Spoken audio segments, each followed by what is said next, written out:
Good afternoon, good morning, good evening, whenever the fuck you're watching this episode. It's another episode of Backyard Blitz brought to you by Backyard Sports. Got Gary Freeze with me. How are you, buddy? I'm doing good, man. Excited Washington's back this week too after a bye week, so got a little bonus coming out of the bye week here. Yeah, hopefully the kid got some rest. He's ready to sling some guns this week. It'd be good stuff. Hopefully we'll get a chance to review that. Got a new way of presenting this that allows us to kind of still be on camera as well as talk about the week. So let's talk about it. Green Bay on the road in Detroit. Gary riding with Detroit. Ballsy move, but don't blame me. It was going to be a proper battle in the NFC North. Tough division there against two very tough teams, but Detroit came out on top. Yeah, I was kind of going on gut here. I just figured these two teams were going to split. It is what it is. Detroit's a very, very good team. Green Bay is a very good team. Being at home, Detroit took advantage of that. And Green Bay, you know, they're kind of they're an interesting team to watch throughout the course of a game because they can go through spurts where like they look really bad and it just feels very choppy. And then they can kind of sneak up on you and get to you. And they made this a ball game. But Detroit really just kind of asserted themselves, showing they're right now. It looks like they might be the class of the NFC. The Eagles might have something to say about that. But I worry going forward, this Detroit defense, they had more injuries in this game. And there were times when the Green Bay offense was just playing a little bit of bully ball with them, controlling the line of scrimmage somewhat. I'm curious to see how they adjust. I know they've been blitzing a lot more. That can leave your back end a little vulnerable. So it'll be curious to see when we get to playoff games here. How they're gonna adjust and kind of overcome the mash unit really that they're dealing with on the defensive side of the ball. But big win for them, division win. Continue to win games and not make up any ground. Minnesota still only has 2 losses. Philly only has 2 losses. Tough season in the NFC this year. We could see a 10-win team miss the playoffs, but it's not going to be the Detroit Lions. Yeah, not going to be the Detroit Lions. I think they do have some chinks in the army that they're going to have to work. They're going to have to work through and continue to kind of innovate and be creative in those key moments. But I mean, man, I don't know that there's a team that trusts their coach more than the Detroit Lions. I don't know that there's a better locker room culture in the NFL than what we're seeing in Detroit right now. So they're going to steamroll. They're going to do what they got to do. But, I mean, their ability to kind of just, like, deal with shit in real time.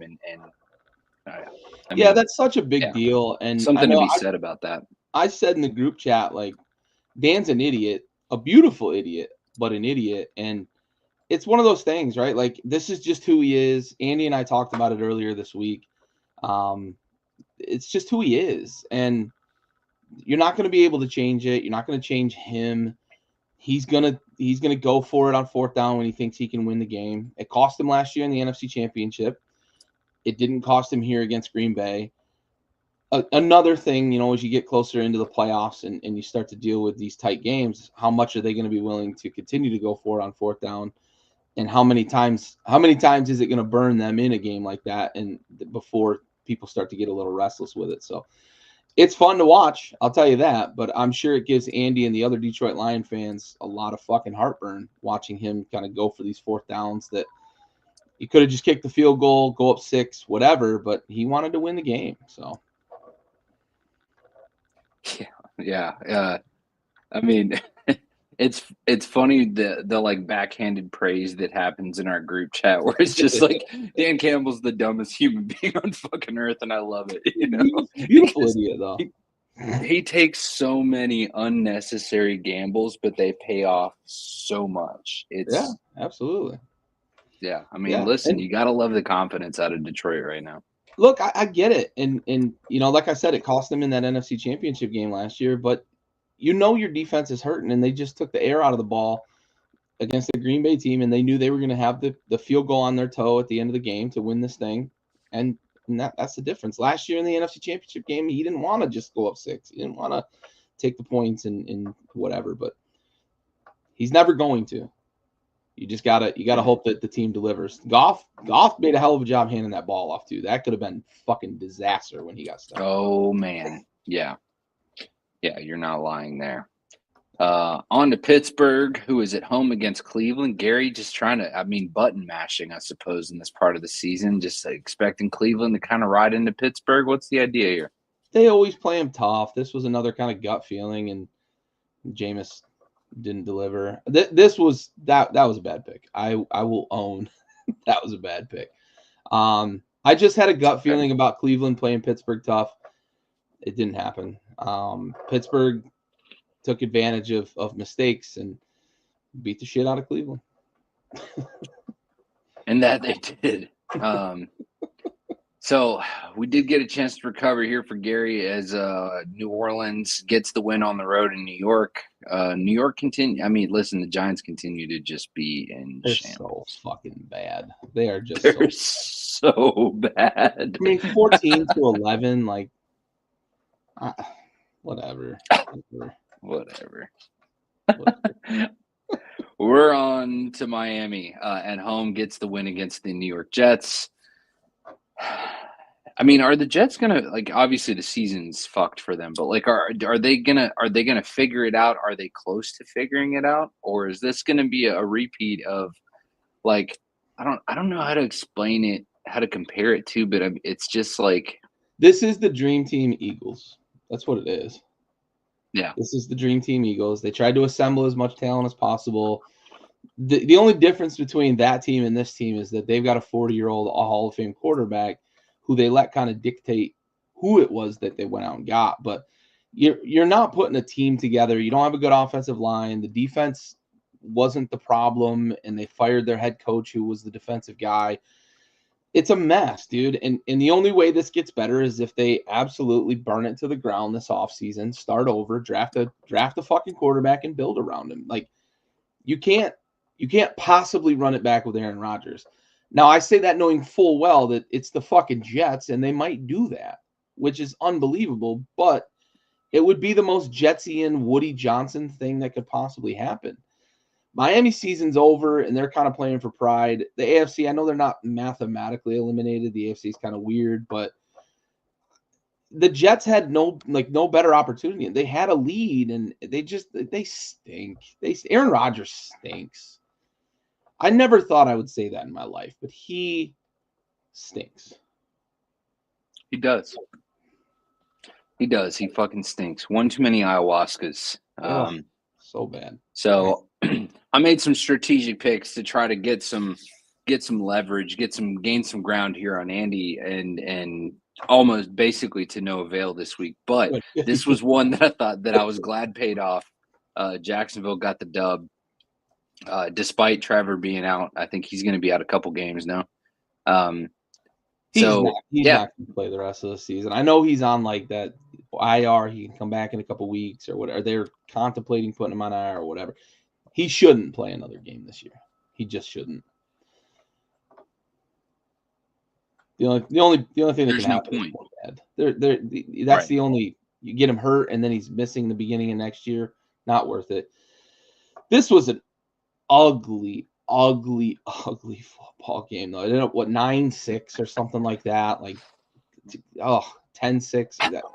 Just vomit-inducing football from both of these 10-6. Unreal. And Will Levis is a guy that there's about 4 minutes a game where you're like, Jesus Christ, can Will Levis play in the NFL? And then there's 56 minutes of it that you're like, nope, Will Levis shouldn't be fucking on an NFL roster. And we got a lot of Will Levis not being on an NFL roster this weekend against a Jags defense that essentially can just quit on the season. But I get it, division foe, playing for a little pride maybe, but this was fucking ugly football. It was definitely some ugly football. 2 interceptions. Mac Jones getting some time on the field again. 220 yards, no touchdowns. It was an ugly ass game. There's no other way to put that. I like the idea of the Mac Jones acquisition. As a viable backup for Sunshine, but he's fine. You don't ever want to see him on the field. Yeah, especially given the circumstances, but it is what it is. It is what it is. It's an insurance policy. The guy's won some games in the league, but you don't ever want to see him on the field. And we got exactly that this weekend with two quarterbacks that you just don't want to see out there. Yeah. Minnesota getting the W at home here against Atlanta. Just trying to pull up that score. It was 42-21. Sam Darnold, 350 yards. Yeah, kind of to be expected. I mean, Minnesota's just ahead of Atlanta as far as progress, but better team won. They're at home. I think that kind of went exactly how I figured that would go. The wheels have fallen off for Atlanta. I don't know what's going on with Kirk Cousins. He looked a little sluggish to start the season, and then he got hot, and now he's just throwing it to the wrong jersey. I'm not sure what's going on there, but it is absolutely derailing the Atlanta Falcons season. But they still have a chance to win that division because it's so bad. The NFC South is right now, like, record-wise. I think the Bucs are a good team. I think they have some health issues that if they sneak into the playoffs and they're relatively healthy, I think they can be dangerous. Atlanta, though, like, they're healthy and they're bad. It's weird. I don't know what's going on with Kirk Cousins. He can't stop turning the ball over. He hasn't thrown a touchdown in 4 games. He's got 8 picks, no touchdowns over that span. It's bad. And there's a lot of talent on that offensive side of the ball. It should be better than this. And it's not. And I don't know how it gets better. Yeah, I don't know what they do. I mean, listen, when do we start talking about Michael? He's got that. He's going through that menopause. Goddamn it! You have to poke him with a stick and like do something. What? Yeah, you got to do something. And when is it Michael Penix time? Like, when are we going to start talking? I think we're close. We talked about it last week. I mean, we're getting with that performance. We're just a week closer at this point. I do think we're close. I don't know if Raheem Morris will pull the trigger this year, but I think we're close. He's been asked the question a couple times, and he's standing by Cousins, and like I get it, like that's your guy, but I think we're close. I wouldn't be surprised if he continues to play like this, if they either straight up cut him or find a way to trade him somewhere this offseason, and they do turn it over to Penix. I wouldn't be surprised. It's ugly right now. Yeah. And that's coming Definitely from me. Ugly. I've been the Cousins stan around here. Listen, man, they're a year removed from a new quarterback, new coach. Like, it's, maybe we can chalk it up to that. I don't know. I mean, I just feel like if you're not utilizing Bijan, you're the problem. He did get some touches here. It looks like he had just under 100 yards on this game, so that was nice. But they have such a nice 1-2 early. Yeah, he got a nice little 1-2 punch there with Bijan and the other guy. I can never pronounce his fucking last name right. Algier. Tyler Algier. Thank you. Yeah. I was trying to get it fancy. LGA. Anyways, I'm French it up. Yeah, just French it up. Okay. Listen. Carolina. All right. I didn't feel like I'm not sure, Pete, but I appreciate it. For sure. I think maybe it's because you're a backyard sports character and you think this is backyard sports media. We're talking sports and but I'm glad you're here. So welcome to the show. We're actually just talking about how surprising Bryce Young is looking with the Carolina Panthers. And that we'll probably see some surprising stuff when we get into our week 15 picks, but Philly, a little shaky. Saquon looks good, but it was Bryce Young that led in yardage. Jalen Hurts didn't look super hot. I don't know. I just don't. If we're only looking at 20 points, you need enough to win. But if we're only looking at 20 points against a very beatable Carolina, and you're supposed to be a top dog, a one of top 2, top 3, I don't even know that I would go top 2. Or I don't know I would go past top 2 in the NFC. What the fuck was that? Yeah, I'll be honest with you. I hemmed and hawed on this one. I almost trusted my gut and chose Carolina in this one because it felt like one of those kind of trip-up trap games. I didn't expect the fallout we had from this game. We get the renewed kind of beef between A.J. Brown and Jalen Hurts. A.J. Brown essentially, came out and Like, without saying Jalen Hurts stinks, he kind of hinted that. And Brandon Graham was like, yeah, there's beef between those two. Like, A.J. Brown's not happy with the passing game. And, like, that's a tough thing for your captain and your leader, your longest tenured player to say. But, I mean, he said kind of what everybody else is seeing. This passing game stinks. And if they get into a situation in a game where a team can actually hem in Saquon Barkley and Jalen Hurts has to beat you with his arm, I don't think the Philadelphia Eagles can beat you that way.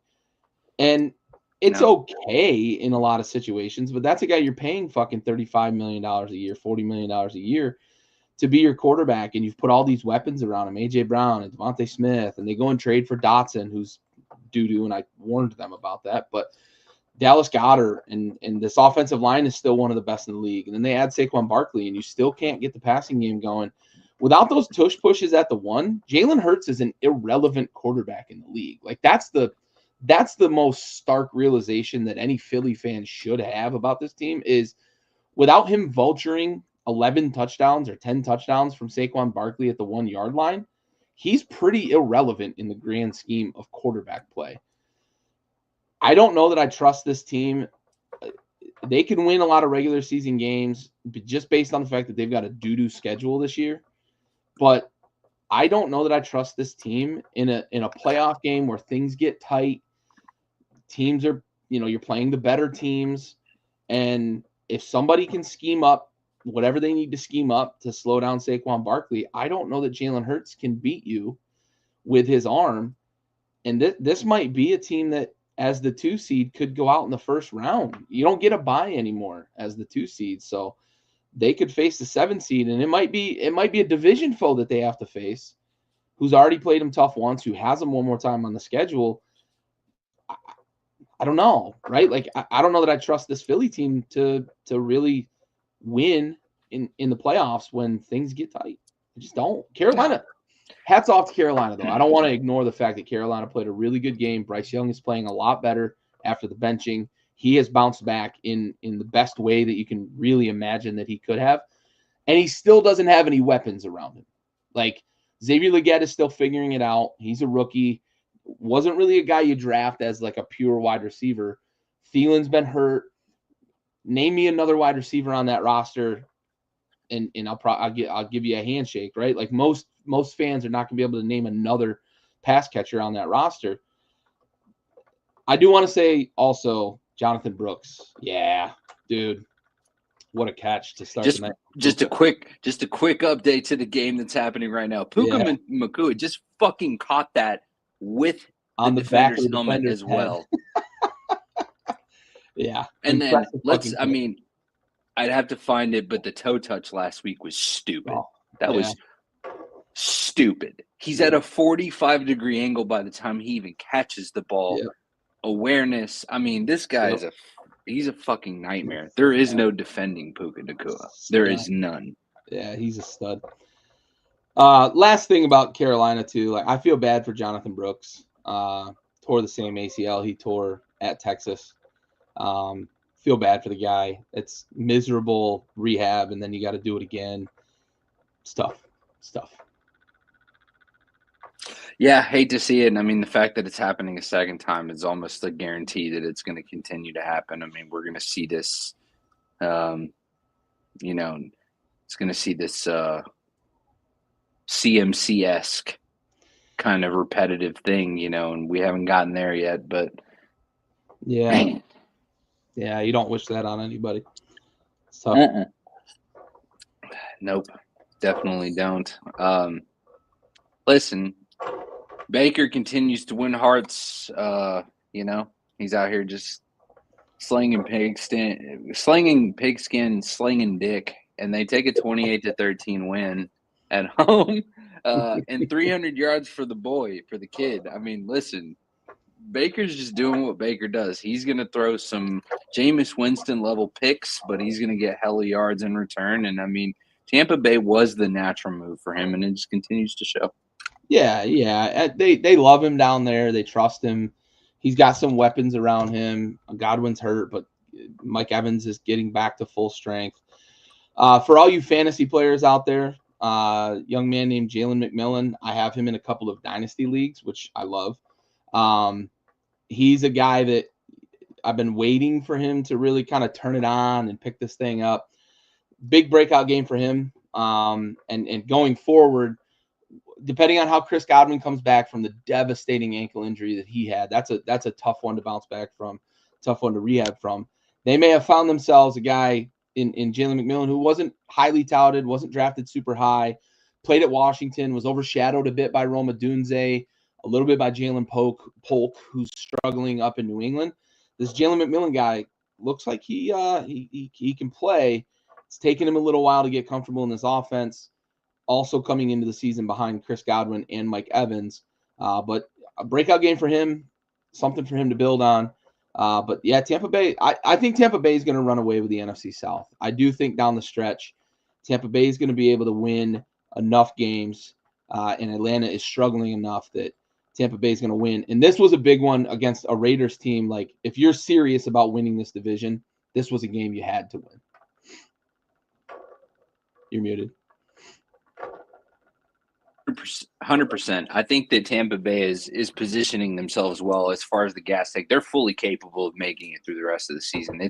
It's already kind of so close to gridlock down there in that division, but they're going to be able to pull away with the games that they have left. And yeah, and Baker we trust down in Tampa, I guess, huh?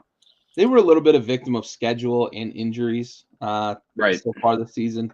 Things are starting to come together for them. I just think they're the best team in the NFC South. Right. Most well put together team. They have the receiving threats. They have the run game. Another good example of a good locker room culture as well. So yeah. Oh yeah. So embrace might as well rip this Band-Aid off. Yeah, exactly. Embrace the swag. Let's rip this Band-Aid off. Seattle's going to Seattle sometimes, and we talked about this I think 2 or 3 episodes ago. I waffled real hard on this one because I really thought the Seattle may have been the easier upset for them to pull off, and sure as shit, consistent as gravity. Yeah, I didn't trust them after the big win the week prior. Like you said, Seattle's going to Seattle. Zach Charbonnet, huge game. That one you can French up, not Algier, but Charbonnet. Had a big day. Career high rushing yards. I pronounce it Charbonnet. Charbonnet. Career high rushing yards, 2 touchdowns, and he really carried the load for Seattle. Arizona, it looked like early on they kind of had something for the Seattle defense, and then things kind of fell apart. Kyler Murray, I don't know if we're seeing kind of the late season Kyler Murray emerge again, but it didn't look good after that opening drive. So I'm not really sure what to make of these NFC West teams. We've got a battle going on right now between the Rams and the 49ers. And honestly, like, the winner of this game might be the team that wins the division, honestly. So it's kind of such a crapshoot with these NFC West teams. We're going to talk about the Rams in a minute here, pulling off their big upset. I don't know what to make of these fucking NFC West teams, man. There's no telling. I mean, again, that's a prime example of a division that is any given Sunday. I think we're starting to see that the NFC South is starting to look a little bit more clear, potentially in Tampa Bay's favor, but fucking jury's out in the NFC West. NFC West is fucking crapshoot. Absolutely. Yeah, absolutely up for grabs. And to no one's surprise, San Francisco gets a dub at home against a struggling Chicago Bears team. Listen, I think that we probably all were okay with the mid-season coaching change, and unfortunately, now we get to see the aftermath of that. And with that comes a lot of disarray, a lot of miscommunication. Really, in the offense, seems like they were misfiring on all fucking cylinders. Just pocket coverage presence wasn't able to really protect Caleb at all. I didn't think they were able to really get any kind of significant offense going to really kind of stand a chance against this San Francisco team. Yeah, they got bullied by a better team. San Fran, I hope things are kind of settling for them, for their sake. A lot of injuries that they've been dealing with, but it's clear now that not only was Matt Eberflus a bad head coach, he assembled a pretty bad staff. And it's going to take a full reload. You're going to have to empty the cupboard, head coach on down, bring in, I don't know. Do you trade a bunch of picks to San Francisco to bring in Kyle Shanahan? Something like that. They're going to have to make a splash. And I think it's going to have to be an offensive head coach. Maybe a Shanahan. I know they've been linked to Cliff Kingsbury. Something like that. They're going to have to really come in and really cater everything to making sure that Caleb Williams has what he needs to succeed, because we've been so up and down, and I know I've been part of this kind of up and down on Caleb Williams all year, where like early in the season it was like, yep, this is the guy I thought he'd be. And then a couple weeks in, it's like, oh, is he starting because he's flashing a little bit? Maybe he's starting to figure it out in the NFL. And then since that Hail Mary game against Washington, where he was really, really bad with the exception of the last like 4 minutes of that game, and then the Hail Mary happens, they've been so bad on offense. Not as good on defense as I expected them to be this year either, but it's been like losing in the most miserable fashion. And I feel bad for Bears fans. And I've got one that's kind of, I got a close buddy who's a Bears fan, and I feel bad for him week in and week out because it's ugly, and I don't know where it ends. It's just going to continue to get worse the rest of this season. You've got to hope that they make the right hire when the league year or when the season ends here, and they can start interviewing these other coordinators. They've got to make the right hire. It's going to be a problem otherwise. It feels like a team that just has no direction. It's so bad. Yeah, I agree. I mean, they've got to make a full kind of pitching. They've got to make a whole staff change there, obviously. Yeah. I just don't. I wonder so much with these great kind of prodigal quarterbacks, like Trevor Lawrence, for example, lost his very first game fucking ever with the Jacksonville Jaguars. I wonder how much of that really does affect, these prodigal quarterbacks' ability to just like continue and persevere through those. Like we saw a glimpse of Justin Fields start to settle into something good for a little bit in Pittsburgh after he left Chicago. And, we've seen other quarterbacks that have left their initial shitty teams and done great. And just like we've seen other prodigal quarterbacks like Joe Burrow, for example, turn in and flourish, right? So we see this kind of like wide array of responses. And I wonder how Caleb's going to do in next year and sophomore year or with a different team a few years down the road. Yeah, and Caleb has been like a spoiled, kind of pampered guy. He was awesome in high school. Went to a kind of a haves high school. I believe it was a private school. If it wasn't, it's one of those like huge. It's a huge school in the DMV area over here in DC, Maryland, Virginia. And he was pampered there, pampered in college, treated as like king on campus. And some of those guys don't ever kind of kick that. And Ryan Leaf talks a lot about that when people ask him, like, hey, where did it go wrong in the NFL? It went wrong because he didn't know how to handle losing. He didn't know how to handle adversity. And maybe that's part of what's going on with Caleb right now. It could be part of what affected Trevor Lawrence in ways. It could be part of what affected Mac Jones and his kind of fallout in New England. But, it's how do you respond to adversity, and how does a coach come in and teach him how to handle it and teach him how to overcome it and be more even keel? Because if that's the problem, you're going to lose a lot of games in the NFL. Nobody wins 100% of the time in the NFL. Nobody wins 90% of the time in the NFL. You're going to have to deal with losing games. Right. Exactly. And I feel like, it's just something that we don't see much in general. Like you don't see those quarterbacks that come into it having never lost a game. Usually there's something, right? But whenever you look at some of the greatest, most strongest standing quarterbacks of all time, they've been able to persevere, bounce back from those losses. Like if Pat Mahomes gets his ass whipped, Godspeed the next team that faces him the following week, and with Caleb, we just never really saw that type of like, fuck this, I'm going to go whip your ass. Now, he's limited so much in what he can do anyways, from coaching to, his own support staff and whatever. But we saw it at USC when they weren't great on defense, when he kind of went into a shell at times and he tried to play hero ball. You've mentioned a few names of guys that went through a lot of adversity in college. Like Joe Burrow didn't win the starting job at Ohio State. He goes to LSU, buckles down, works hard, becomes the best player in college football. Right. At, But that's an at example of a Mahomes. prodigal quarterback who experienced that Yeah, adversity, and right. that's just not something that. Pat Mahomes played at Texas Tech. They lost a lot of football games there. It's Fucking Baker Mayfield at OU. I Brady mean, lost it's his it's kind starting of the same job in thing. college. Baker lost his starting job and Yeah. transferred out. Kyler Murray, right? Another guy lost his starting job and transferred. Like these guys that deal with adversity, maybe that's a common thread that they can come into the league and be successful. Brady lost his starting job to Drew Henson. Like, yeah. Okay.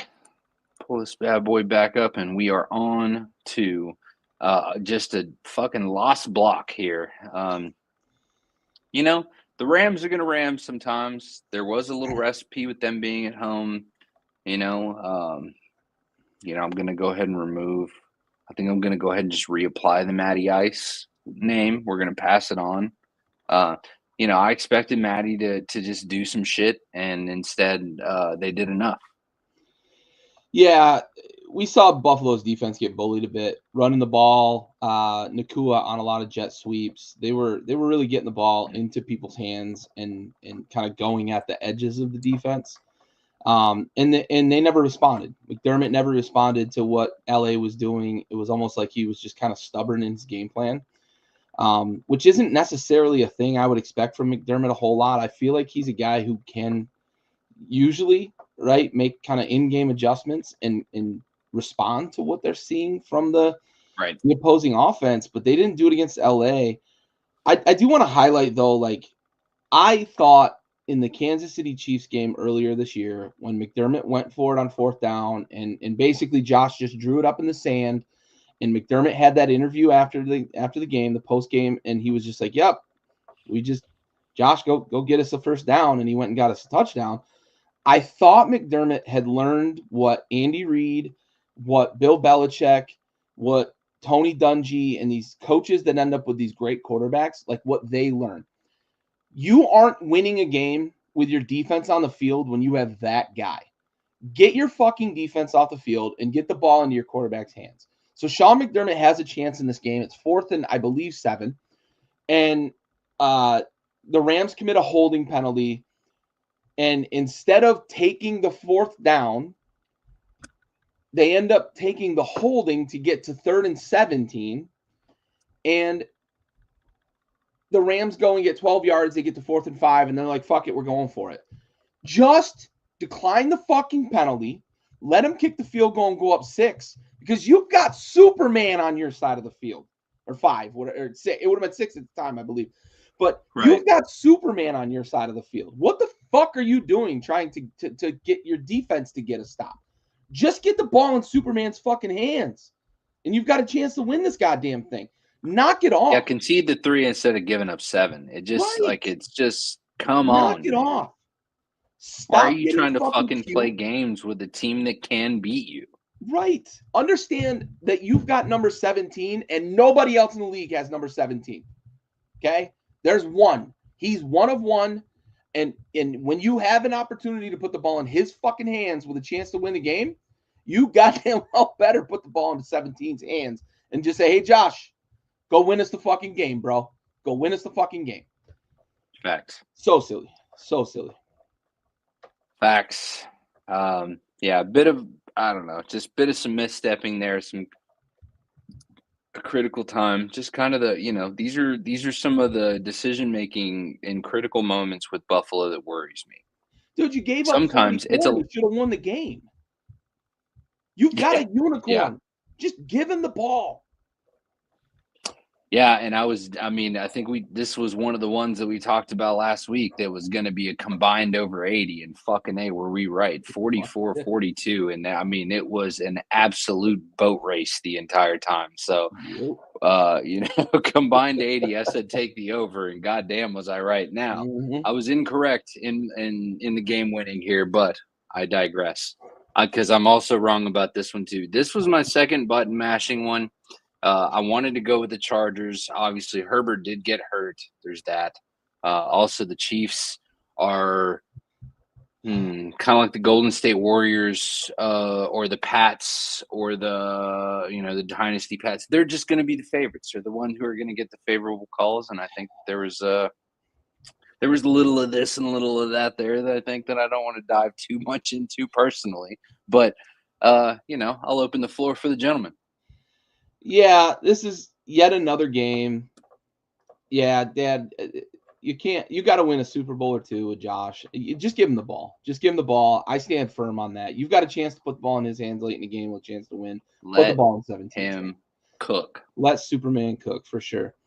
This Facts. Chargers-Chiefs game was very, very interesting. I can point to a number of things that bounced the wrong way or the flag bounced the wrong way for the Chargers. But in the end, like, this was just a weird divisional game in the cold, and the Chargers really honestly should have had a chance to win this thing.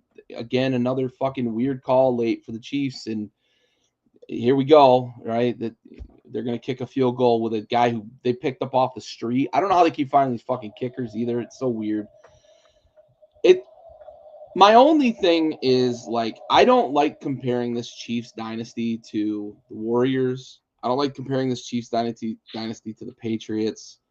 I just don't, because Speaking in terms of call favorability and I nothing do else. understand that, but like, they are so vulnerable that those calls, they mean so much more in Chiefs games. Yeah, Yeah, that's true. The impact of those calls that they're being favored on, they for do, sure. right?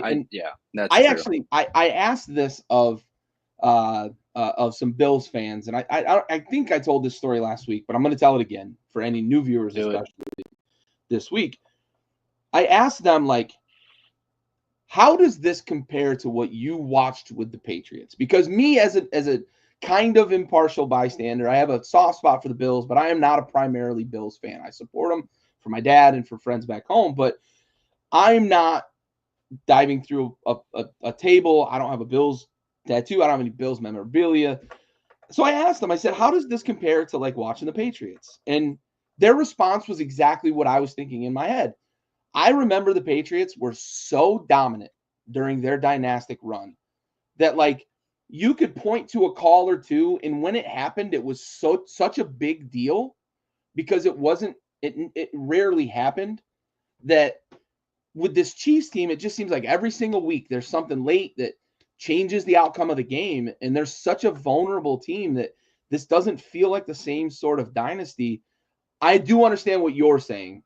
It's just I don't know how I can compare this dynasty to those dynasties, because it just feels like apples and oranges, just because of, like, this team and how they continue to pull these games out. It's unbelievable. It's like the weight behind the calls is incomparable. Like, there's no doubt. Exhausting, like, all of that unicorn fart dust. Like, it's crazy. I don't know. Oh, it is wild. They must have tapped a reservoir somewhere of that shit, and they've just, it's just pumping into Arrowhead right now, and they're just got it. Yeah, son of a bitch. Chargers are a tough team, though. I don't think many teams in the AFC want to see them in the playoffs. No, exactly. Yeah. Perfect way to put it. Stumbling to victory. Like, they're failing upwards. It's bullshit. Failing upwards. Yeah. Yep. Yeah. Yeah, completely unacceptable. But fortunately, we do wrap up we wrap up this week on an all-win. All obviously at the demise of my team. Predictable. It needed to happen. I feel like Cincinnati also kind of needed the bounce back for them. They needed to kind of keep that momentum. Obviously, they're in a competitive division, and Jamar Chase looked great. Joe Burrow, 370 yards. Jamar Chase had almost 180 yards. This was a great game for Cincinnati. Got to be indoors, got to be in a warmer place. It showed. They did great. Yeah, what a miserable way to lose, though. Just the way that it worked out with the blocked punt, and it's tough, right? Because, like, everybody on the field should be ushering. Like, every other team you see, when a blocked punt gets and it crosses the line of scrimmage, everybody's like, just get away from it, leave it alone. No need to pick it up. No need to, because the only thing that can happen in that instance is a fumble and the other team gets the ball. Like, that's the only outcome, really, and you want to avoid that. You're not gonna score on that. You're not gonna save any real yardage on that. It was just a moment where a young player who had just been picked up, who was put on special teams, made a mistake, and it's a bad mistake, and it cost them, in the end, it feels like it cost them the game. but it's a mistake and it's a tough way to lose. I do have a funny fantasy story because I told the story earlier this season about the guy who ran me down 60 on Monday night. Same guy. I shit you fucking not. Same guy. I have a 52-point lead going into Monday night. Cincinnati versus Dallas. The only player he has is Jamar Chase left to play. I made the conscious decision. Listen, I made the conscious decision that I'm going to get a piece of this shit if he's going to fucking run me down. I'm fucking tired of this shit because it's been one of those fantasy seasons where I'm the number one scorer in the league. The second highest point total is points against me in that league. I have been bad matchup luck all year. So I said, fuck it. I wagered Jamar Chase over 120 yards, Jamar Chase over 6.5 catches, and Jamar Chase 3 touchdowns because that's what Jamar Chase needed to beat me in that league. I said, if he runs me down, I'm getting a piece of this.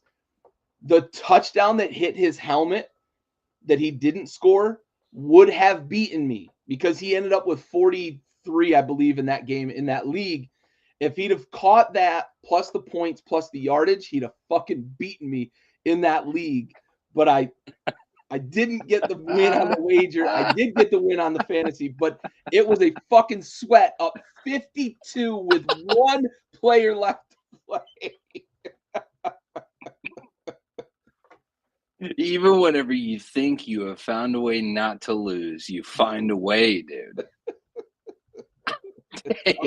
Wild, dude. Wild. But I did win the fantasy matchup. I snuck into the playoffs as the top scoring team. The life of a degenerate fantasy player. You're damn right. You're damn right. Hey, man, it plays. It plays.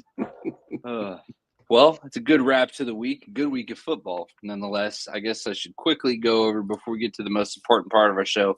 The week Andy and I tied, I think this is 2 or 3 weeks in a row. We've just been, not always the same wins and losses specific to the game, but the record is the same. And so he maintains that two games lead going into the season. We only got a few weeks left, so running out of options here. And there's so many gambles that I'm willing to take. So definitely a tight race up here. Dude, you guys are crushing it. I'm 40 games over 500, and I'm 20 games behind the leader. Yeah, I don't, some of it's just playing Vegas. Some of it's playing gut. And so I like it. It's been good. All right. So for those of you guys that are new to the show, we appreciate you guys tuning in. Thanks. We are a veteran-owned podcast. And so every episode we dedicate to a fallen service member in our Folds of Honor sponsor segment, we like to call our Salute to Service.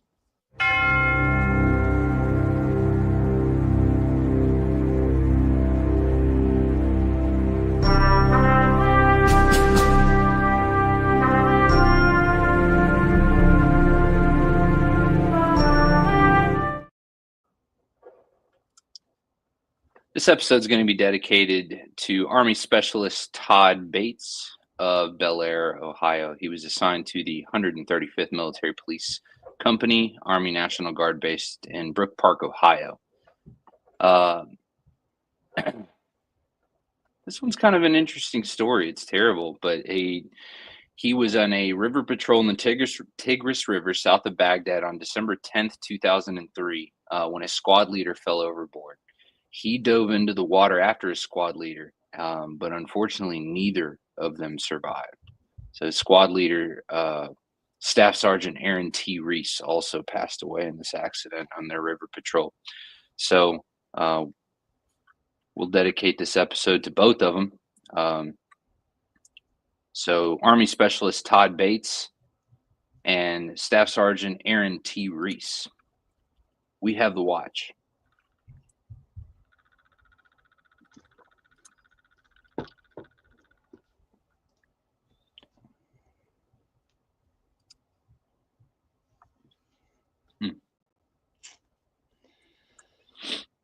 It's a lot of weight to carry and then jump out of a boat. Yeah, I mean, I was thinking about that. I mean, trying to You've move been the on the team in. teams, Doug. You know what it is to be outside. You fall out of the rib and you're fully decked out. There's no way. Like, it's Yeah, so much, especially if you're a comms guy. You got all the extra gear. Fucking yeah, forget it. yeah. You're talking God. Ugh. 40 to 60 extra pounds on your body. Yeah, it was anytime I was fully decked out, Kevlar, everything, and on that boat, it was my worst fear. Especially, we're in the middle of the ocean, and that fucking ocean just keeps going. You've got a mile beneath you of water, and it's just, yeah, it's terrifying. It was always my worst fear out in the open ocean. Every time was like, if Yeah, I fall, there's no way I'm gonna reach that surface. yeah. Out on that Maybe I can small get boat. my shit off in time. Oh, there's just no way. Oh. Yeah, It's terrifying. yeah, for sure. Oh. Well, I remember onward. one quick story about that, and maybe the dangers of being Please. on those teams. Yeah. We had we were out doing VBSS certification, and we were doing a couple other qualifications at the same time, but we had VBSS cert going on, and it was like, I believe it was February. It might even have been a little earlier in the winter than that. And we went out and we were doing fucking meet and greets. And I don't know if you ever drove the boat for a meet and greet, but we were out for 90 minutes, almost 2 full hours, cold, wet. The seas were a little angry that day. We were getting splashed quite a bit. And then we ended up getting called back in. One guy had to ride up with the boat because he was so cold. We get climbing the ladder and shit, and we got guys going up and going up. I remember for me, my hands were so cold that I had to look at my hands to make sure that I was grabbing the ladder rungs to climb up the ladder, because we're scaling the side of the boat, right? And we were on a small boat. We were on a frigate, not super, super high, but you're talking 20, 30 feet, 25 feet of, sea clearance before you get to the boat deck where we're climbing up. And it just, you fall off of that, man. You're in big trouble. So it's crazy. And like you said, you end up in the water, like all that extra equipment. I'm pretty sure I remember the certification you're talking about. I don't think I was the combat coxswain at the time, but I was qualified. I was the it was Jonesy driving that day. He was coxing that day, but yeah. I think you were working the boat. I was the boat deck captain that day because I was watching you guys come on board. I think I had Doc bring up blankets because there was a few guys that were legit, like it was early onset hypothermia. Yeah, it was bad. It was real bad. I remember maybe the nicest thing anybody has ever done for me, maybe like in my life. I get down to combat berthing, and Fred was down there. Remember Fred? Yeah. I get down there, and I'm starting to like get out. I had gone to the armory, take my gear off, turn in all the weapons and clear everything. And then I get down to berthing, and I'm in just soaked coveralls and fucking stuck to it, cold, wet. And I get in there and I'm starting to undress and shit. And I walk into the bathroom, into the head, and there's water running already. And Fred's like, "Hey man, I turned the shower on for you so the water would be hot before you get in there." Like, dude, that is the nicest thing probably that anybody's, because I was fucking chilled to the bone, dude. Chilled to the bone. Shout out Fred, dude. Fred's a fucking ride or die, man. Ride or die. Shout out Fred, dude. Oh man, I miss that dude. Yeah, for sure. Well, let's get on to some Week 15 picks. We've got our season records there at the bottom, so you can continue to marvel at how far back Gary is, somehow having known more about football than probably me and Andy combined, which I don't provide much to Andy, which is why I say that. So somehow here we are. So I already have hesitations about pick one. I should have picked, like, I feel like this was an easy kind of button masher where I could have had the Rams handling San Fran right now. So, but we're going to ride with it. Historically, the Rams have kind of out physical San Francisco. They've been the one team that really, during this run that San Fran's had, the Rams have kind of been a team that can push them around a little bit.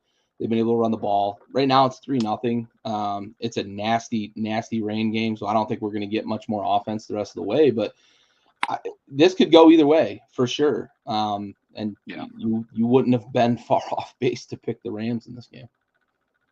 100%. Washington hoping to get a nice win after a good bye week, get a chance to get in there and get a good win against a not so great New Orleans team.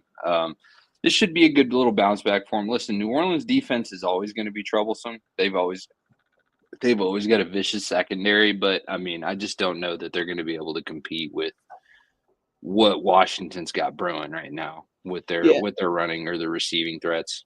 Yeah, you mentioned the vicious secondary. Marshawn Lattimore actually is probably going to play in this game. That's what it sounds like from Commanders Park. But that'll be an interesting kind of reunion for him heading down to New Orleans to play his former team for the first time after the trade. He's been dealing with a hammy and just hasn't gotten back yet. We made the trade knowing that, hopefully we'd have him for the playoffs, but really I think next year is probably the big year to have Marshawn Lattimore. You're building towards something. A couple of big things from this game, for you bettors out there, you fellow degenerates. Jake Haener is starting this game, not Spencer Rattler at quarterback. Jake Haener is a guy who, he's like a Chase Daniel type. If he's going to be an NFL quarterback for a while, he's going to be a backup. Probably shouldn't be starting. They probably should have gone with Rattler. I'm not sure why they went with Haener. So do with that information as you will. Maybe the more important piece is that Alvin Kamara might not play in this game. He is questionable, and there's been some reporting that there's like real smoke behind the fact that he might not play this game. Without him and without Derek Carr and without going with Rattler, they're relying on Haener and some kind of secondary pieces to really get the offense going. Don't bet the mortgage on it. I would never tell you to bet the mortgage on a football team in Washington. I'm starting to come around as things build here, but the Saints are going to be really, really deficient this weekend in this game. Yeah, definitely. Yeah, I had heard that Lattimore might be in, which, could be causing some trouble because obviously he's a nightmare anytime he's on the field in that secondary. But yeah, it's not going to be enough. I'm pretty confident in that.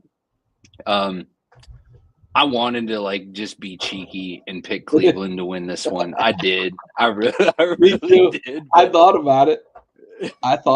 But this feels like one of those games that if Kansas City's going to drop one, it's Jameis Winston and company.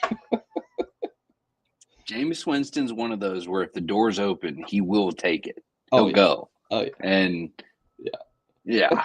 So there, it's at home. I imagine it's going to be cold. You should have done it. You should have done it. I wanted it too because I feel like that alone should add 2, not 1. I mean, you fucking pick Cleveland. That'd be a double Cleveland dip over the Chiefs, dude. If you get that island, that's 2x right there, dude. That's got to be a multiplier. Yeah. I think Cincinnati obviously is going to. I mean, this is going to be a good one. This will be an easier game than it was for Dallas, obviously, but I think, Cincinnati's going to be on the up and up this week. Yeah, Tennessee's really kind of in the hurt locker right now after that performance last week. I don't know if Levis can bounce back against Cincinnati. That defense looked better as the Dallas game progressed. We'll see if now his name's eluding me, their coordinator, but we'll see if he's kind of figured some things out. Lou Anarumo, if he's figured some things out defensively for Cincy.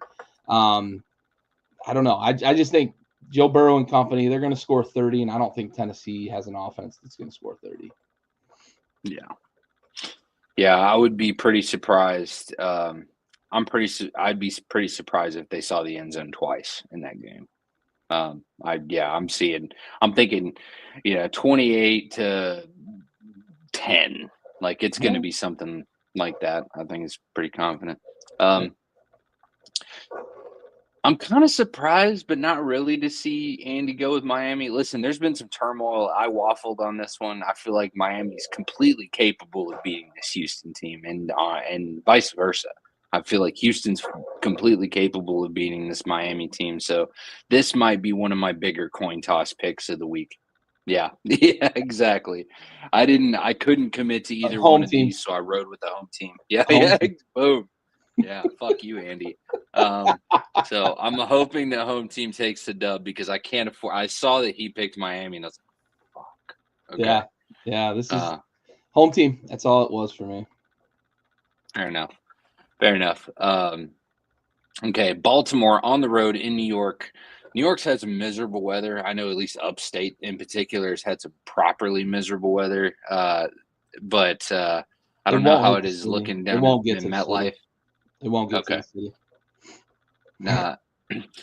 Either way, there's not any amount of snow that would stop the Baltimore Ravens from just training Snow these might be a fucking bigger guys, dude. advantage for Baltimore. Just give Henry the ball 30 times. Let that fucking snowplow go. Those crazy eyes, dude. That's still they got Yeah. of his run with the eyes big, dude. I'll never unsee that. I see Yeah. that in my The nightmares. big teeth gritting smile and the eyes wide open. Yeah, yeah. I think it was a Rogan episode where he was talking about Brock Lesnar, and it's kind of the same Oh, thing I think yeah. about for Derrick Henry. It's like I'm not afraid that he's going to rape me. I'm afraid he's going to use me as a condom to rape other people. He's terrifying. He's terrifying. Sorry, Yeah. senior. New York Jets on the road in Jacksonville. Um, I I don't have any rode with the fucking Jets. confidence in this pick. I hate both of these teams. They're just like fuck both of these teams. This might be like aside from the Baltimore New York game, this might be one of the games I'd choose to skip this week. Like I don't both of these teams are fucked. Their postseason means nothing. Like it just doesn't matter, you know? Yeah, I mean, this feels like one Trying where not to be could greedy. stumble upon a win. Yeah. Anyone's game. You Right. know, like I'm surprised no one aired with the home team here, but I don't. mean, this was a toss up for sure. If Sunshine's in this game, I'm picking him. He's not. I'm going with the home team. Right, exactly. Like if he played this week, I would have chosen Yeah. Jacksonville. That would have been the difference. No mac and cheese. I appreciate this next island. I envy a little bit of this next island, but I think as a fan, I'm confident that I would suplex a toaster into a bathtub if I fucking lost to Carolina. Like I have to admit, and Dallas fans stand up here. Like we cannot, under any circumstances. I don't give a shit how good Bryce Young looks. We better murder this man. We better put him down and call it a night. We cannot, under any circumstances, lose to the Carolina Panthers. Do you hear me? We can't. We can't. I'm going to fucking come unglued, dude. I won't. Yeah. Huh? The defense is playing better. Micah Parsons is going to be in the backfield all day. They're healthy on defense. It's unfortunate for Dallas that like the season was lost so early and they're nicked up so bad on offense because like they're healthy now and the defense looks okay. Yeah, and it's too late.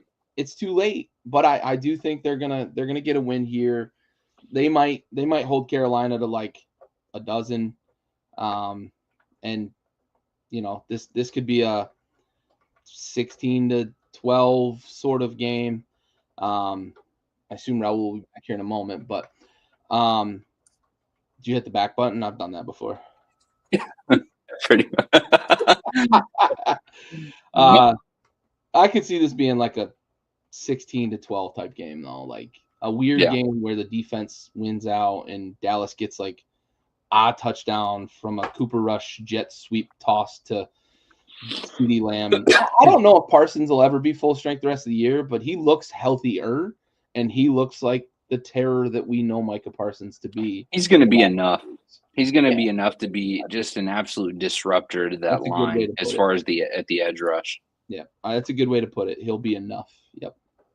Yeah. Yeah, you don't need a whole hell of a lot, but I can't. I can't, dude. I might go take care of McCarthy myself. Like, if we lose to Carolina, I'll fucking deal with him. It's these 3 hours north of me. I'll find you, you fat sack of shit, dude. I will find you. All right. We need to move on before I catch a case. Chargers at home against Tampa Bay. I like this matchup. I really do. I don't know how – is Herbert looking good for this week, or is he going to be out a week or two? My understanding is that they expect him to play. Jim Harbaugh had an interesting – he did kind of throw a fit at the end of that game. That was not a good look. But that's kind of who Micah Parsons is, kind of who he's been. Great player, but he's prone to the tantrum. Wears his heart on his sleeve. He's a big emotional. Yeah. He's just a big old emotional lesbian sometimes. But yeah, I like this matchup. I'm going to take the home team in this one. I know I just said I think Tampa's going to win that division. I have this as their only loss the rest of the way. I think they win out after this game. But yeah, this should be a really good game. I don't know if 100%. we're going to get a shootout or if we're going to get a defensive struggle because both of these teams have the capability of doing both. They Right. both have kind of hard-nosed, run the ball and play defense type coaches, but they also both have really good quarterbacks who can light up the scoreboard. So we could get another 17-16 type game where we saw Kansas City against the Chargers, or we could get a 44-42 game like we saw with Buffalo and the Rams. Like this feels like one of those games we could get a whole lot of fireworks or we could get a whole lot of really good defense. Yeah, Chargers have the edge -3 and over under 45.5. I mean, that's yeah. I mean, that's I might again, that could be like perfectly over all day, or we could see the defensive battle that you're talking about. So yeah, definitely. That's not a lock for me in either way. And just can't be. So that's a good one. That's anyone's game. Luckily, me and Andy are lockstep there, so it doesn't. If we're wrong, we're both wrong. um, let's see. Broncos at home against Indy, and I waffled on this one. I'll be honest. Senior, yeah, 100%. The both teams really need. Yeah. They're both in pretty competitive divisions. They've got to be able to, I think the Chargers are relatively close to in the mix. Tampa Bay still could very well, like we talked about, secure the NFC South. Indy, I wanted to pick Indy on this one. I got to be honest. I like what we're seeing out of Bo, but I don't know. I don't know if he's going to be enough. I'm going to ride with them because they're home team. But yeah, this was another one that was kind of coin toss, and I'm just going to default to the home team here. Yeah, Indy's a sneaky, very good defense. They also are prone to get, having those kind of stinker games. Jonathan Taylor's back. I think they're going to lean heavily on the run. We could see a lot of Anthony Richardson running the ball as well. I don't think they're going to try to throw the ball a ton against a very good Broncos secondary. I think they're going to try to line up, use that big offensive line that they've got, use that superstar running back that they've got, and supplement that with the linebacker who plays quarterback for them. And I think this could be a game where Indy kind of suffocates the ball a little bit and wins on a bunch of field goals, maybe something like a 19-13 style of game. I could see this playing out, especially if we get some weather up there in Denver. I don't know what the forecast is for the weekend yet. It looks like it's just going to be cold, but maybe we'll get some snow. Could be an interesting kind of equalizer up there for a little bit of a clash of styles in these two teams. Yeah, over-unders at 43.5. I don't know that seems high. Yeah, I agree. This is just ESPN bet, but it looks like I'm looking at the line at all of the games. All of the games are over 40, and only one is over 50, and that's yeah. Oh, sorry, I'm looking at that's Buffalo, Detroit. Yeah, that would make sense. That would make sense. Fucking over under 80, dog. This is gonna be a good one. Yeah, that's gonna be another one back to back. That's gonna be a gun shoot. So Arizona at home against the Pats. The Pats are still in disarray. I do expect them to kind of get a good bounce back win at home and take down the Pats here. But again, this Arizona is an any given Sunday team. I'm hoping that we see that, and if not, Andy and I pick the same thing. Yeah, a little bit of a Jekyll and Hyde team with Arizona. Yeah. New England, they can't seem to get pass catchers open on offense. Drake May, though, I gotta continue to say, like, I think they found their quarterback. It's just a matter of they need to build around him much more effectively than Bill ever built around Mac Jones after that playoff appearance in his rookie season. They better take advantage of what they've got in Drake May because he looks like he could be a starting quarterback in this league and be very successful. Right. Arizona, they're just better, in their home. I don't know that they're resoundingly better than New England, but I think they're better enough to win this game. Yeah. Yeah, 100%. So this split here, I kind of expected to happen. So, I expected Andy to ride with Detroit. I I wouldn't have been surprised if he picked Buffalo because he is such a pessimist about his team at times, especially against tough teams. This would have been the team to do it, in my opinion. This is the team that you don't pick your team on. Buffalo is the team you don't pick your team on. Yeah, for sure. But this is going to be a fight. I mean, this is going to be good. You're watching the two, in my opinion, the two best teams in the NFL fighting it out right now. This is a Super Bowl preview as far as I'm concerned. This is exactly what we want to see, and I've got Buffalo winning in a narrow victory. I mean, it's going to be less than 1%, one possession, less than 7 points. Yeah. This could be a 60, 70 point game, like a 38-36, 38-37 type game. 100%.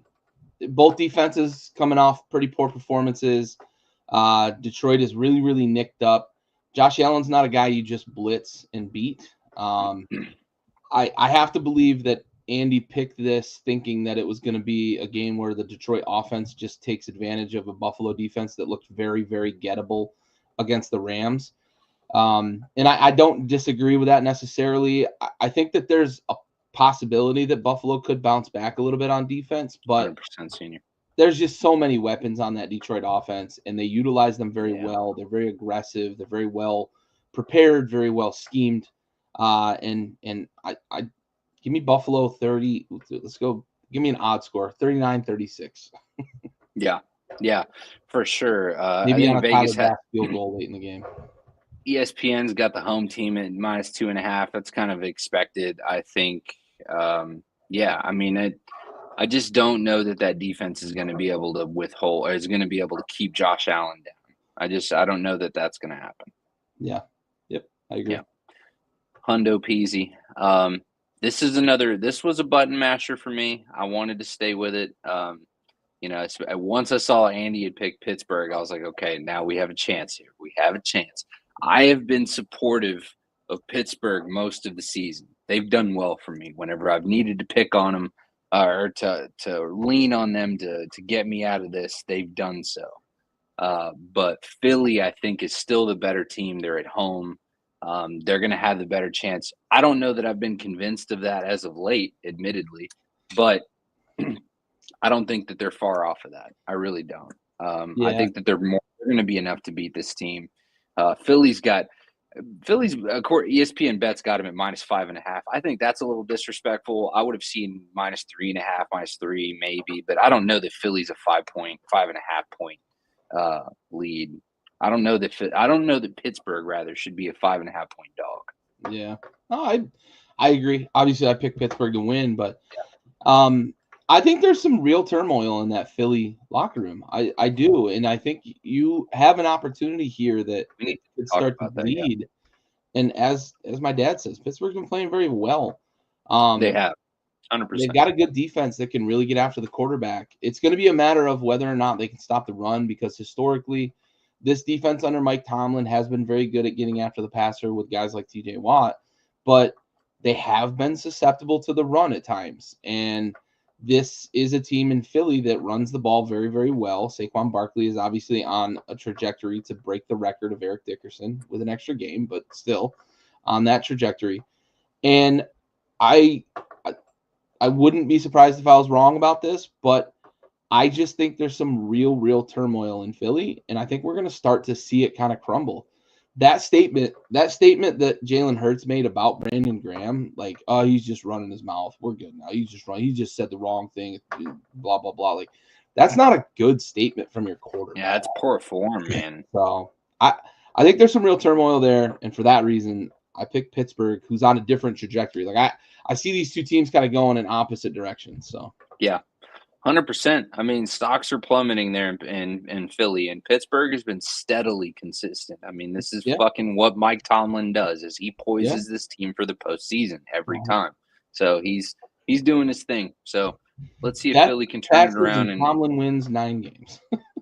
Goddamn right, dude. And I'll bet the farm on it every season. God damn it. Another good one. Andy is right to pick the disruptor here because Seattle is one of those teams. Now, is Green Bay the team that could happen against? They're at the home of the 6th man. They're in Seattle. I can see some home field advantage here, but I feel like, again, Andy, you can join me. You can talk your shit in rebuttal here, but I think that you're blinded by your hatred for the Packers here, is what I think is happening. Listen, Green Bay's got a narrow line here for even being on the road. They're 2.5-point favorites, but over under 45.5 seems a little crazy to me, unless we're expecting Green Bay to put up 30. And I don't think that that's really going to happen. I think that we could see this being a 25-17 game. It's not going to be a big blowout. So yeah, maybe they do. Yeah, I'll take the under, but barely. Yeah, it is a tough environment up there, Sure. but Yeah, Green Bay is 100%. just better than Seattle. Like, Yeah, it's nothing against Seattle. It's just Green Bay's in a different league right now. They're in the most competitive division in football. Yeah, Um, it's fine and dandy to get cute and pick against your hated division rival. I understand, right? I understand that, but Vegas even agrees. Like, Green Bay's a 2.5-point favorite. They're just a better team. Like, that's a touchdown. 2.5 points on the road is a touchdown in the NFL. right. So Green Bay's just a better team. It's a tough environment, and Seattle is kind of feisty. They've won 4 in a row, but I don't think they get to 5 in a row. Not against this team. No. So Chicago's going to go on the road in Minnesota, and divisional foe. This should be light work for Minnesota. I mean, period. It needs to be. It's a divisional rivalry, so sure, anything can happen. Sure. But it's not going to happen. It feels like Chicago has quit on the season. So I think Chicago's 7-point dogs on this. Like, they're going to get murdered. Yeah. It feels like they've quit on the year, and Minnesota has to take advantage of that. Minnesota hit their stride against Atlanta last week. They need to keep it going here against Chicago. Yeah, they need this win. Yeah. Especially if Buffalo does knock off Detroit. If Minnesota wins, like, that Week 18 game becomes for the division, dude. Exactly. Now you're talking about an absolute momentum shift with 3 weeks to go. Yeah. Yeah. So definitely some good stuff there for Minnesota if they can seal the win here. Yeah. 100% senior. Vikings are definitely going to be going forward. They're tracking right. Yeah. Last game of the week is going to be fucking Andy. Okay, Atlanta, dude. He's kind of on one this week. Okay, so Andy going with the Raiders at home. Okay, against Atlanta again. I'm cool with it. Like, again, I don't have any problems with the logic. Green Bay's the only pick that I think that Andy's off his fucking gourd for that. Like, he's off his rocker on that one, but I see ATL getting the bounce back here. I really I want to believe that if Cuzzy doesn't make an appearance right, that Penix is coming in the game. I think it's a smart thing to do. Maybe it's not. I don't know. I don't think either of these teams are really poised in a position to do anything this year anyways. But you've got to use what you got. And this is they're both very beatable teams. Yeah.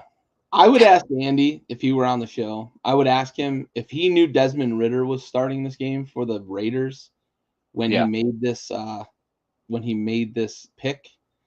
Would he switch his pick? Because Desmond Ridder, the Falcons let him go for a reason. I don't know. The Raiders aren't very good. They're in the running for the first pick. They seem like they've kind of quit on the season as well.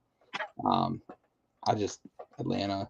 I believe that was Burrows. I didn't hear anything about Cousins, but Burrows' house got burglarized. I know that. Robbing all these white people's houses. Yeah, I missed the news. If Cousins did get burglarized, I missed that news.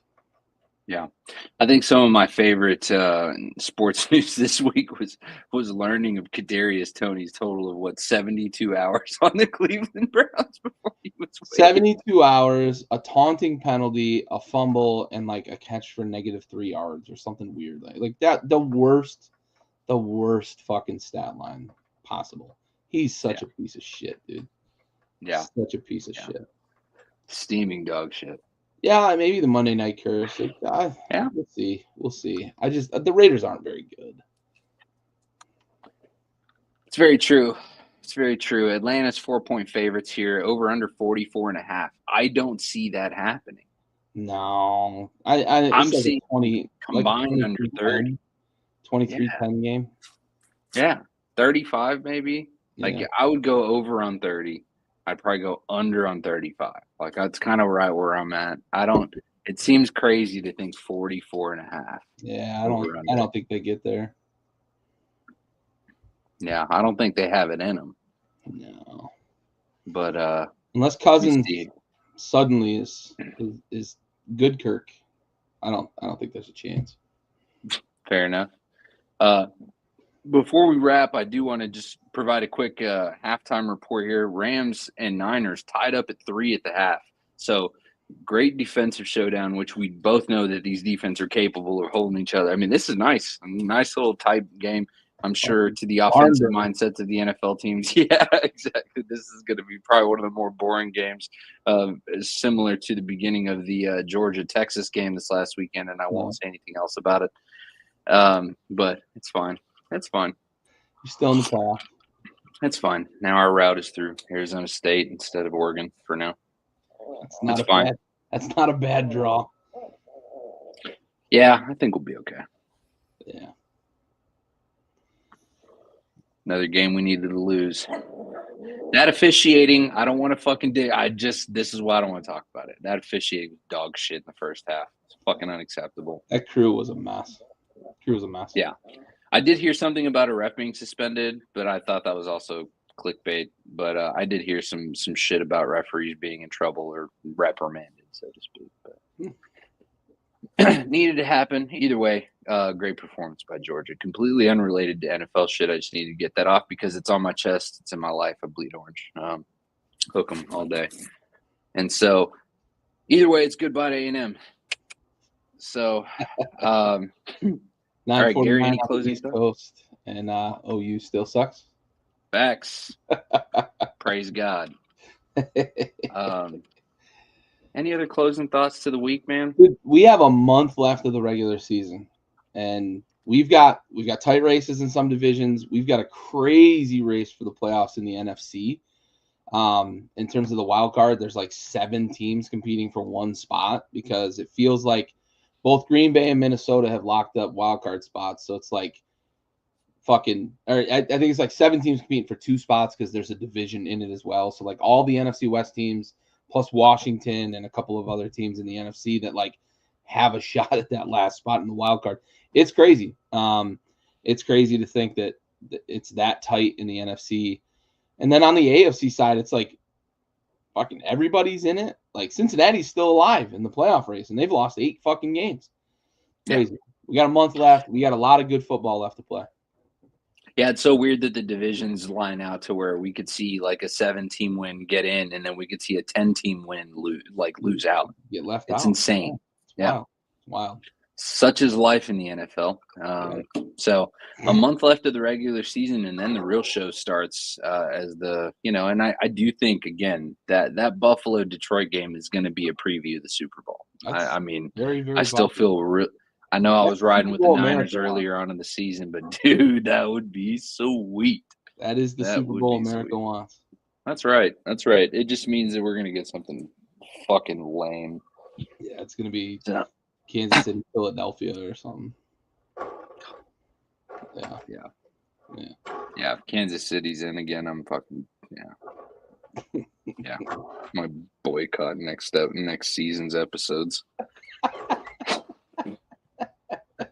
Might just like log out when we talk about Kansas City and I'll come back or something. I'm not.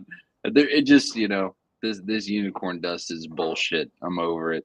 They're beatable. Someone needs to do it. Yeah. So, anyways, lots of good football left to go. We'll see you guys next week. Hopefully next Tuesday night. If not, stick with us. We appreciate you guys tuning in. Be sure to check our other shows, podcast, The Rosin Baggers, if you're into baseball. Tailgate Trash Talk if you're into college football. Be sure to check in Backyard Buckets. SJ, Hey, man, welcome back. Didn't get a chance to shout you out or anything during the show, but I'm glad you managed to tune in. So SJ thank you for SJ has hit every show this week too. He was on let's buckets. go. He was commenting on buckets just a minute ago, man. But listen, love you, buddy. Appreciate you. Yeah, man. Thank you so much for joining, dude. And so, yeah, we'll see you guys next week. Lots of fun stuff coming on. I can't wait to debrief this upcoming weekend, man. This is going to be crazy, crazy, crazy week of football. Yeah, divisional matchups, man. It's getting very, very interesting down the stretch here. Starting to get spicy. It's time. It's December. We have arrived, boys. So, all of you guys, from all of us here at Backyard Sports, we appreciate you guys tuning in. Be sure to catch the show next week. Hopefully, we can have Andy back with us. We'll have the full panel. My name is Raul Herrera. I got Gary Freeze with me. Appreciate you guys tuning in. Backyard Sports, brought to you by Backyard Sports Media. Excuse me, Backyard Blitz. Brought to you by Backyard Sports Media. See you guys next week. Peace.